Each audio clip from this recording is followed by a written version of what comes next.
1904.7 General Recording Criteria. 1904.7a Basic Requirement. You must consider an injury or illness to meet the general recording criteria, and therefore to be recordable, if it results in any of the following: death, days away from work, restricted work or transfer to another job, medical treatment beyond first aid, or loss of consciousness.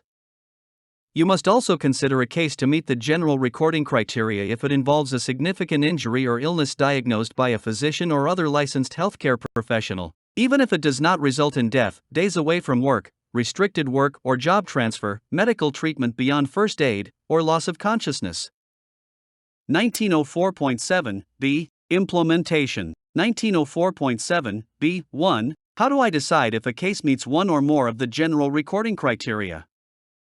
A work-related injury or illness must be recorded if it results in one or more of the following: 1904.7 B1 I through B1 6 death.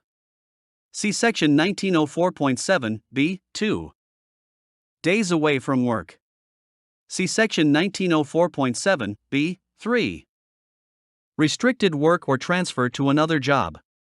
See section 1904.7 B4. Medical treatment beyond first aid. See section 1904.7 B5. Loss of consciousness. See section 1904.7 B6.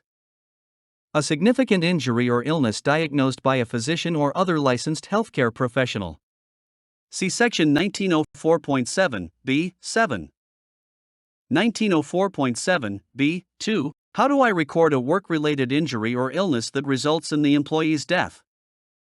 You must record an injury or illness that results in death by entering a check mark on the OSHA 300 log in the space for cases resulting in death. You must also report any work-related fatality to OSHA within 8 hours, as required by section 1904.39. 1904.7 B3 How do I record a work-related injury or illness that results in days away from work? When an injury or illness involves one or more days away from work, you must record the injury or illness on the OSHA 300 log with a check mark in the space for cases involving days away and an entry of the number of calendar days away from work in the number of days column. If the employee is out for an extended period of time, you must enter an estimate of the days that the employee will be away, and update the day count when the actual number of days is known. 1904.7 B3 I Do I count the day on which the injury occurred or the illness began? No, you begin counting days away on the day after the injury occurred or the illness began. 1904.7 B3 2 How do I record an injury or illness when a physician or other licensed healthcare professional recommends that the worker stay at home but the employee comes to work anyway? You must record these injuries and illnesses on the OSHA 300 log using the checkbox for cases with days away from work and enter the number of calendar days away recommended by the physician or other licensed healthcare professional. If a physician or other licensed healthcare professional recommends days away, you should encourage your employee to follow that recommendation. However, the days away must be recorded whether the injured or ill employee follows the physician or licensed healthcare professional's recommendation or not. If you receive recommendations from 2 or more physicians or other licensed healthcare professionals, you may make a decision as to which recommendation is the most authoritative, and record the case based upon that recommendation.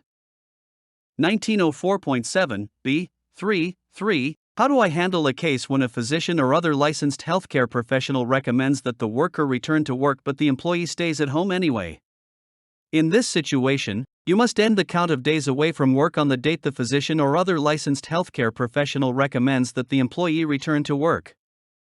1904.7 B3 How do I count weekends, holidays, or other days the employee would not have worked anyway? You must count the number of calendar days the employee was unable to work as a result of the injury or illness, regardless of whether or not the employee was scheduled to work on those days. Weekend days, holidays, vacation days, or other days off are included in the total number of days recorded if the employee would not have been able to work on those days because of a work-related injury or illness. 1904.7 B3 How do I record a case in which a worker is injured or becomes ill on a Friday and reports to work on a Monday, and was not scheduled to work on the weekend? You need to record this case only if you receive information from a physician or other licensed healthcare professional indicating that the employee should not have worked, or should have performed only restricted work, during the weekend. If so, you must record the injury or illness as a case with days away from work or restricted work, and enter the day counts, as appropriate. 1904.7, b. 3, 6. How do I record a case in which a worker is injured or becomes ill on the day before scheduled time off, such as a holiday, a planned vacation, or a temporary plant closing? You need to record a case of this type only if you receive information from a physician or other licensed healthcare professional indicating that the employee should not have worked, or should have performed only restricted work, during the scheduled time off. If so, you must record the injury or illness as a case with days away from work or restricted work, and enter the day counts, as appropriate. 1904.7, b. 3, 8. May I stop counting days if an employee who was away from work because of an injury or illness retires or leaves my company? Yes, if the employee leaves your company for some reason unrelated to the injury or illness, such as retirement, a plant closing, or to take another job, you may stop counting days away from work or days of restriction/job transfer. If the employee leaves your company because of the injury or illness, you must estimate the total number of days away or days of restriction/job transfer and enter the day count on the 300 log. 1904.7, b. 3, 9. If a case occurs in 1 year but results in days away during the next calendar year, do I record the case in both years? No, you only record the injury or illness once. You must enter the number of calendar days away for the injury or illness on the OSHA 300 log for the year in which the injury or illness occurred. If the employee is still away from work because of the injury or illness when you prepare the annual summary, estimate the total number of calendar days you expect the employee to be away from work, use this number to calculate the total for the annual summary, and then update the initial log entry later when the day count is known or reaches the 180-day cap. 1904.7, b. 4. How do I record a work-related injury or illness that results in restricted work or job transfer? When an injury or illness involves restricted work or job transfer but does not involve death or days away from work, you must record the injury or illness on the OSHA 300 log by placing a check mark in the space for job transfer or restriction and an entry of the number of restricted or transferred days in the restricted workdays column. 1904.7, b. 4, I. How do I decide if the injury or illness resulted in restricted work?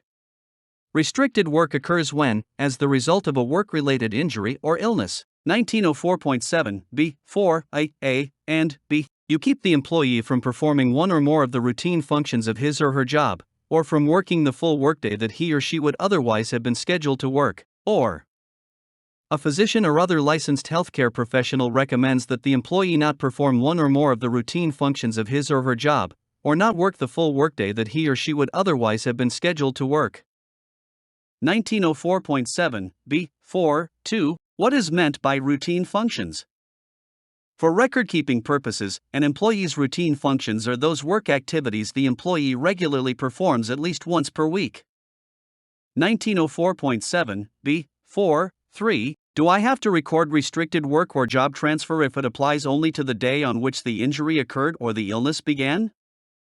No, you do not have to record restricted work or job transfers if you, or the physician or other licensed healthcare professional, impose the restriction or transfer only for the day on which the injury occurred or the illness began.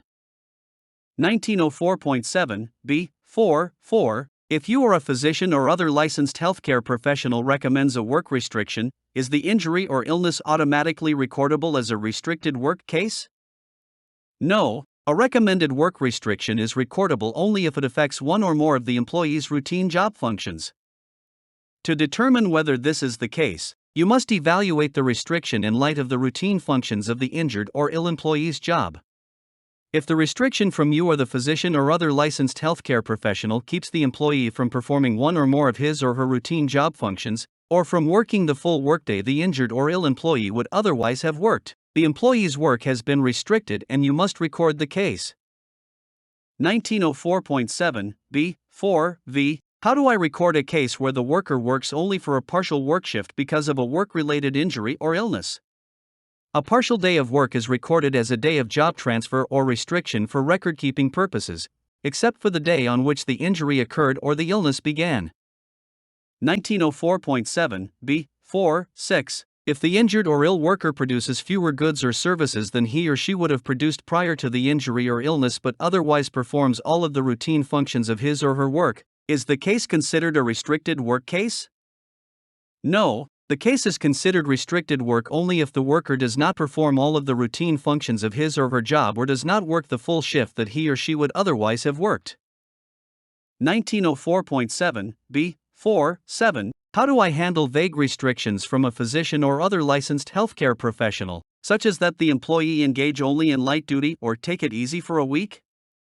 If you are not clear about the physician or other licensed healthcare professional's recommendation, you may ask that person whether the employee can do all of his or her routine job functions and work all of his or her normally assigned work shift. If the answer to both of these questions is yes, then the case does not involve a work restriction and does not have to be recorded as such. If the answer to one or both of these questions is no, the case involves restricted work and must be recorded as a restricted work case. If you are unable to obtain this additional information from the physician or other licensed healthcare professional who recommended the restriction, record the injury or illness as a case involving restricted work.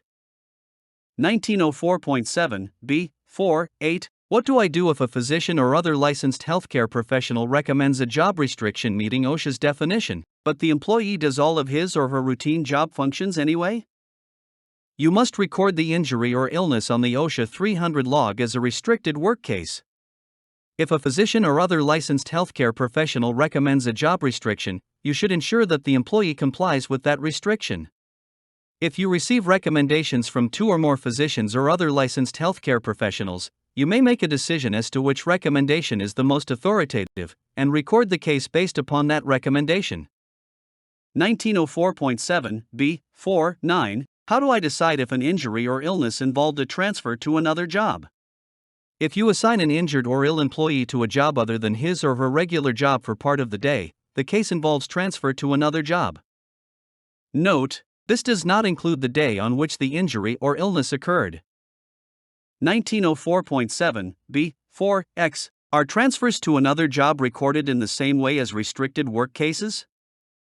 Yes, both job transfer and restricted work cases are recorded in the same box on the OSHA 300 log.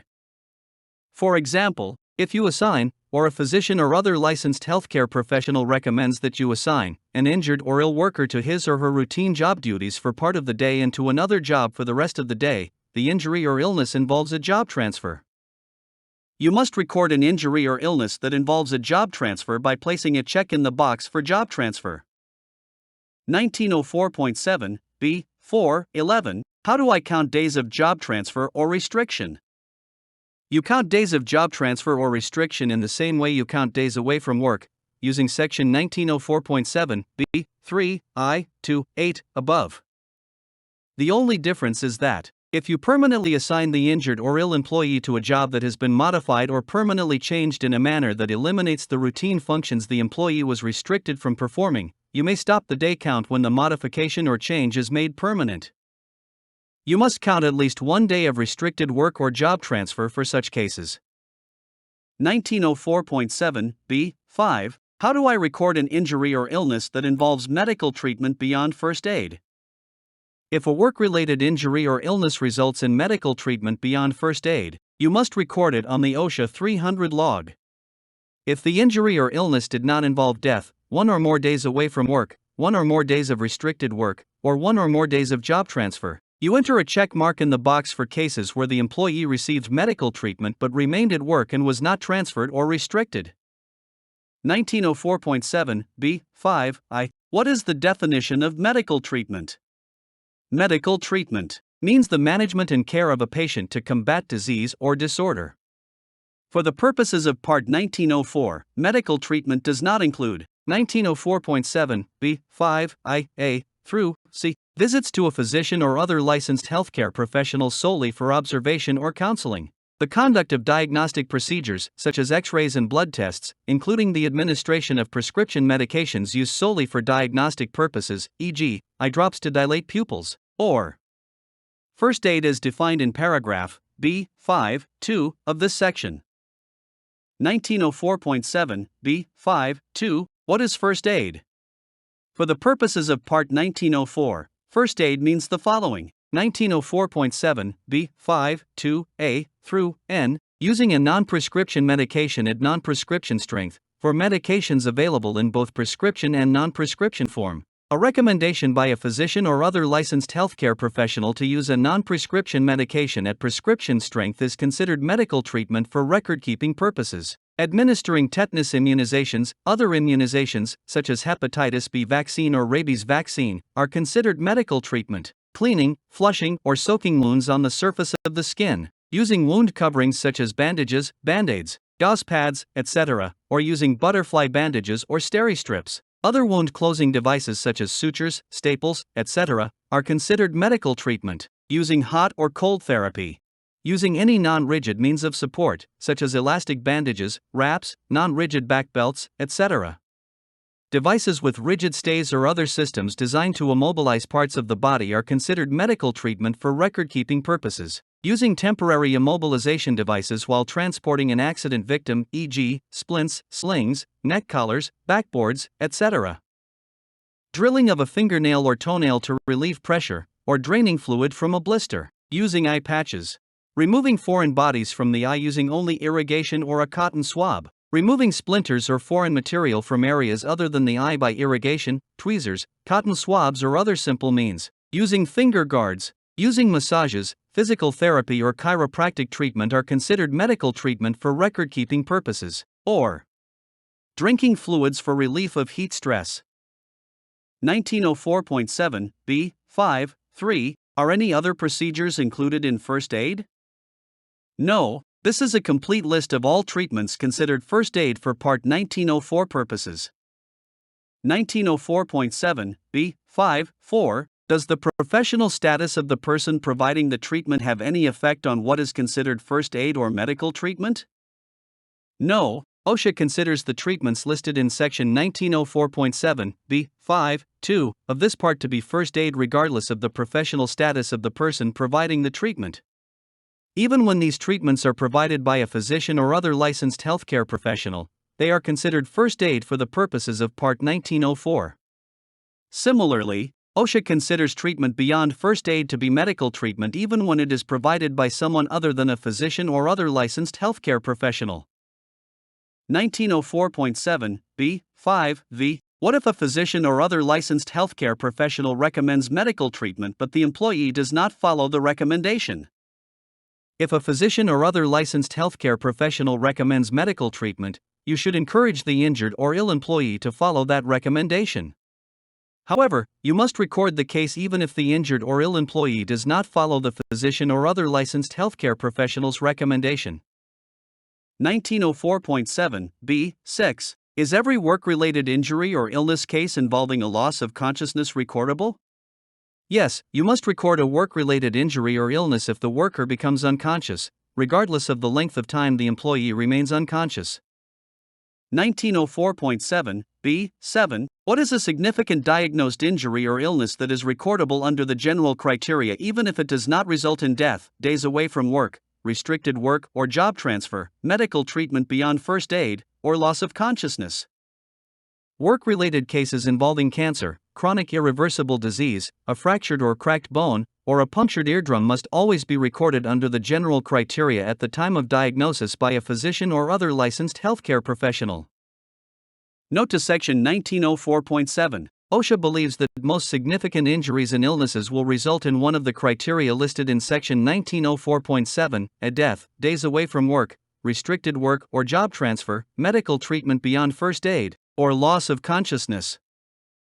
However, there are some significant injuries, such as a punctured eardrum or a fractured toe or rib, for which neither medical treatment nor work restrictions may be recommended.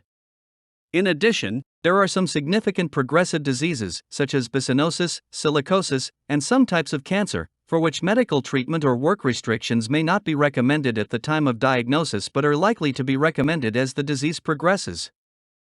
OSHA believes that cancer, chronic irreversible diseases, fractured or cracked bones, and punctured eardrums are generally considered significant injuries and illnesses, and must be recorded at the initial diagnosis even if medical treatment or work restrictions are not recommended, or are postponed, in a particular case.